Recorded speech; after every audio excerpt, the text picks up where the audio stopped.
এরকম কিছু থেকে ও জিদ করলো। জিদ করার পরে আখি, তিশার সতীন, আখি তো দুইটা, আমি যদি নাম ভেঙে বলি আপনারা বুঝতে পারবেন না। তিশার সতীন, যাকে তিশার সতীন নামে মানুষ চিনে, সেই আখির সাথে কথা বলো না, সেই আখির সাথে আমার হাজবেন্ডের পরিচয় হয়। কিভাবে হয় এত কিছু ডিটেলস আমার বলার কিছু নাই, তাদের পরিচয় হয়। তারা পরিচয় হওয়ার পরে তারা ঘুরে ফিরে, রাতের 1টা নয়, রাতের 2টা নয়, এদিকে আসো, আমি কি মিথ্যা কথা বলতেছি কিনা মানুষকে বলতে পারে, এদিকে আসো, তুমি আসো, আসো না কেন। তো তাদের সাথে তাদের পরিচয় হয়, কিভাবে হয় না হয় এগুলো আমি কিছু জানি না।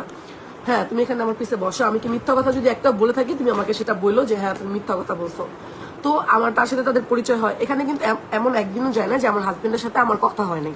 আমার হাজবেন্ডের সাথে আমার রেগুলার কথা হইতো। এদিকে আমার একটা জায়গায় বিয়ের কথাবার্তা চলতেছে, এখনো বিয়েও হয় নাই, কিছুই হয় নাই। এই তুমি চুপ করে বসো। তো আমার কিন্তু বিয়ে হয় নাই, কিছুই হয় নাই। এরপরে কি হলো, তো আমার হাজবেন্ড আমার সাথে জিদ্দের থেকে, চুপ করে বসো না,